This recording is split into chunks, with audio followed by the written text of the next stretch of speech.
గుంటూరు నగరంలో తాడేపల్లిలో ఆంధ్ర రాష్ట్ర సమితి పార్టీ సీత అన్నగారు అండ్ మహానాడు ప్రోగ్రాం ఉంచుకొని తాడేపల్లి మెయిన్ రోడ్ మీద మీడియాతో మాట్లాడుతూ 175 సీట్లు గెలుస్తామని జై జనం కోటేశ్వరరావు గారు మంగళగిరి నియోజకవర్గ ఎమ్మెల్యే అభ్యర్థిగా పోటీ చేస్తున్నారు. మన జీకేఆర్ పార్టీ స్టాంపు గుర్తుపై ఓటు వేసి గెలిపించమని ప్రజలను మీ వెంటే మేము ఉంటామని కోరుతున్నారు.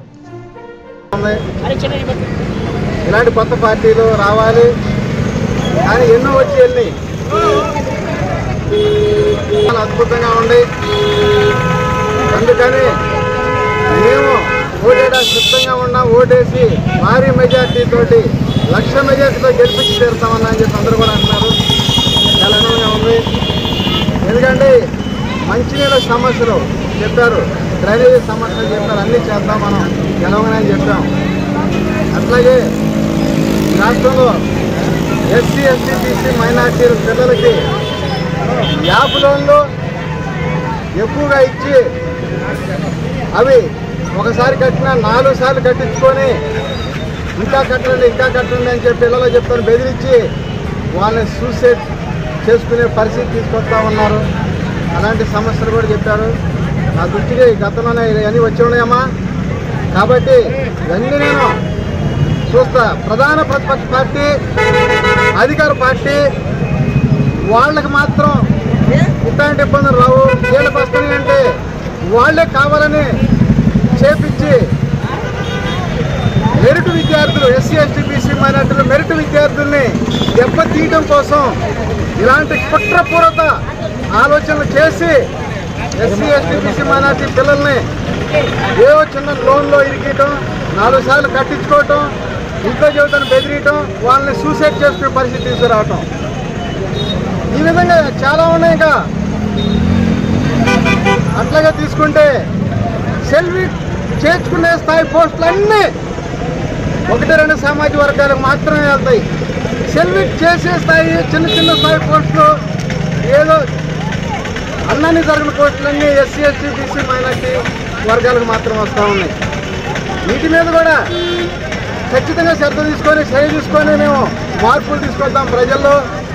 ఇవన్నీ చేయాలంటే ప్రజలు ఏఆర్ఎస్ ఆంధ్ర రాష్ట్ర సమితి పార్టీ మన రబ్బర్ స్టాంపు గుర్తుకి ఓటేసి గెలిపించండి. ఇన్ని సమస్యలు వచ్చినా మనం ఎదుర్కోవడానికి సిద్ధంగా ఉన్నాం. ఎందుకంటే నా దృష్టికి వచ్చిన గతంలో కూడా చాలా నేను చూసున్నా కూడా వ్యవసాయ మోటార్లు ఉన్నా కూడా SC, ST, BC, minority connection లేని ఉంటే మోటార్లు బిగేస్తారు. అదే అగ్రవర్గాలలో ఉంటే ఎవరు కదిలి రాట్లు కనెక్షన్ లేకపోయినా అడుక్కోవచ్చు. వీళ్ళు మాత్రం ఉంటే పీకేస్తారు. పంట మీదకి వచ్చినా కూడా పీకేస్తారు. పంట నిలువులు ఏనిపోయినా కూడా వాళ్ళకి ఇష్టమే. ఓట్లు వేయించుకున్న దాకా కళ్ళపోయిన కబురు చెప్తారు. ఓట్లు వేసుకున్న తర్వాత తిరిగి కూడా చూడరు. 2014లో ఏం చెప్పారమ్మా? అప్పుడు వచ్చిన గవర్నమెంట్, తెలుగుదేశం గవర్నమెంట్, చంద్రబాబు నాయుడు గారు ఏం చెప్పారు? రుణమాఫీ చేస్తున్నారు. చేశారా? బాబు రావాలంటే జాబు రావాలన్నారు. ఎంతమంది జాబులు ఇచ్చారమ్మా? మళ్ళీ ఇప్పుడు అదే పరిస్థితి. మళ్ళీ మొదలు పెట్టారు పాఠం, పాత పాఠం నేర్చుకున్నారు.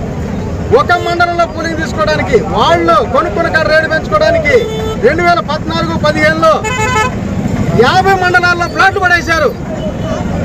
మరి రాజధాని కట్టే నాయకుడు ఆయన 33 ఎకరాలు దేని తీసుకున్నాడు? రియల్ ఎస్టేట్ చేసుకోవడానికి తీసుకున్నాడా? మరి మోడీ గారు ఆయన నాకు అపాయింట్మెంట్ ఇవ్వలేదు నేను వెళ్ళటానికి అన్నారు. తర్వాత ఫ్లాట్ పడేసాడు రాజధాని కట్టాయని. ఆ రోజు 16లో 115 GST బిల్లు, 18లో చిన్నబాబు పెద్ద బాబు అని ఇంకొక ఆయన సూట్ కేసులు బాబులని తిట్టాడు. ఈయన మద్దతు తీయడు, ఈయన గెలవదు, ఈయన రేట్లు ఎక్కువ మళ్ళీ ఇబ్బందులు పడ్డారు. ఈ విధంగా అధికారం ఉన్న 60%, అధికారం లేని 40%. వాళ్ళు రియల్ ఎస్టేట్ చేసుకోవడానికి 2020 నుంచి తెలంగాణ ఉద్యమం అంటాడు. అప్పుడు ఆనాడే ఆంధ్ర ఉద్యమం చేయొచ్చు కదా, చేయలే. ఇది పోగొట్టుకొని 7 పొలాలు రేటు పెంచుకొని 1,00,000 కోట్లు కడతామని చెప్పి ఆ రోజు చెప్పారు. తీరదే వచ్చిన తర్వాత రియల్ ఎస్టేట్ అని అర్థమైపోయింది. మనం కట్టుకున్న కాయం కోల్పోయాం. తర్వాత ఇంకో ఆయన వచ్చి నేను ఏదో ఇల్లు కట్టుకున్నా ఇదే రాజధాని. ఇప్పుడేమో ఆ తర్వాత 7 నెలలు ఎక్స్ప్రెస్ హైవే రోడ్డు సంతకం చేసి 7 నెలలు అమ్ముకొని అడుగునుకొని ఇప్పుడు ఈ శాఖలో ఇల్లు కట్టుకున్నా అక్కడ రాజధాని. వీళ్ళు రాజధాని పేరులో హైటెక్సీ పేరుతోటి ఔటర్ రింగ్ రోడ్ పేరుతోటి లక్షల కోట్లు సంపాదించుకుందామని తప్పితే ఈ ప్రజలకు ఏదో న్యాయం చేద్దాము. వాళ్ళు ఓట్లు వేస్తున్నారు, వాళ్ళు ఓటు ఉంటేనే కదా మన సీఎం అవుతుంది, వాళ్ళ ఓటు ఉంటేనే కదా మన ఎమ్మెల్యే ఎంపీ అవుతుందని ఆలోచన లేదు. ఎప్పుడైనా ప్లాట్లు పడేసేటప్పుడు 2014-15 ప్లాట్లు రాజధాని కట్టే అయినా ప్లాట్లు పడేశాడు. అంటే ఆయనకున్న రాజధాని ఇష్టం ఉండేవాడైతే అలా చేస్తాడా? గుంటూరు, మంగళగిరి, తాడేపల్లి, విజయవాడ గ్రేటర్ అమరావతి చేస్తే చుట్టూ ఒక 1 కిలోమీటర్ ఇన్నర్ రింగ్ రోడ్డు తీసుకొని అటు రోడ్ లైన్ ఇటు రోడ్ లైన్ వేస్తే మధ్యలో మొత్తం ఎన్ని లక్షల గ్రూపులు ఉంటాయి ఈ రాజధానిలో, డోక్రా గ్రూపులు అన్ని లక్షలు ప్లాట్లు. ఆనాడు ఆయన అలాగే చేసుంటే ఈ పాటికి 5 కోట్ల మంది ప్రజలు ఈ రాజధానిలో నివాసం ఉండేవాళ్ళు. ఈ రాజధాని హైదరాబాద్ కంటే 5 సంవత్సరాలు డెవలప్ అయ్యింది. ఇప్పుడు 5-10 ఏళ్ళు ఉండే ఏమీ లేదు. రాజధాని గురించి కాసేపు నేను అనుకోవాలంటే కాసేపు వ్యతిరేకంగా, ఎవరు వ్యతిరేకత ఎవరు అనుకూలం, వాళ్ళు అవసరమైనప్పుడు కొనుక్కుంటారు. ఎడగొట్టాలి, తెలంగాణ ఎడగొడతారు. ఈ 24 సంవత్సరాలు ఏం సరిపోయింది. నేను చూసి ఒకటే ఆలోచించా, ఇది కాదు అసలు. ప్రతి పేదవాళ్ళకి రాజధానిలో ఫ్లాట్ ఇవ్వాలి, అది కూడా ఇన్నర్ రింగ్ రోడ్ ఆనుకొని మెయిన్ రోడ్ ఆనుకొని ఇవ్వాలి. గజం 1 లక్ష నుంచి 2 లక్షలు అమ్మాలి. అట్లాగే ప్రతి రేషన్ కార్డుదారుని సొంత భూమి కొనిపెట్టి దానిలో శ్రీరామ గారి లాంటి మొక్కలు నాటి ఇప్పుడే 10 ఏళ్ళ 10 కోట్లు ఆశిస్తుంది. ఎందుకంటే 4 తరాలు పనిచేసిన పేదవాళ్ళు, 1 ఎకరం కొనలేని పేదవాళ్ళు, 1 సెంటు రాజధానిలో కొనలేని పేదవాళ్ళు లక్షలాది మంది ఉన్నారు. ఇప్పుడు కూడా శాశ్వతంగా ఆర్థికంగా ఎదగాలంటే మనం ఇలాంటి ఆలోచన చేయాలని మనం అప్పుడు ఆలోచించి ఈ మేనిఫెస్టో తయారు చేసి ప్రజల్లోకి రావడం జరిగింది. వాళ్ళు తెలంగాణ సెంటిమెంట్ తోటి వాళ్ళు సాధించుకుంటే మన ఆంధ్ర సెంటిమెంట్ తోటి మన ఆంధ్రాలో ఆంధ్ర రాష్ట్ర సమితి పార్టీని ఎదిగేలా చేయాలి. మన లబ్బర్ స్వామి గుర్తు కొట్టేసి గెలిపియండి. ఇవన్నీ సమస్యలు పోయి ప్రతి కుటుంబం 10 కోట్ల ఆస్తి పనులు చేసుకుంటాం. ఎందుకంటే సంవత్సరానికి 2,79,000 కోట్ల బడ్జెట్ ఉందమ్మా. మీకు తెలియదు వాస్తవంగా చెప్పరోళ్ళు. వీటిలో 20% తీస్తే చాలు ఈ సొంత భూమి అనుకోని కట్టవచ్చు, రాజధానిలో ప్లాట్ ఇవ్వచ్చు. 5 సంవత్సరాల్లో 1 కోటి ఉద్యోగాలు ఇవ్వచ్చు. 5 సంవత్సరాల్లో రాజధానిలో 1 కోటి మంది జనాభాని వస్తుంది. ఇవన్నీ చేయకుండా వాళ్ళు లక్షల కోట్లు కడతామన్నారు. నేనైతే ఈ ప్రజలందరూ చేసి మన మధ్య వేస్తాను. 3 సిలిండర్లు అంటే 3,500 సబ్సిడీ మనకు ఉపయోగం అదే కదా. అంటే ఈ యొక్క 20 రూపాయలు బొచ్చార్జీ కానీ 500 సిలిండర్ కొట్టేస్తారా?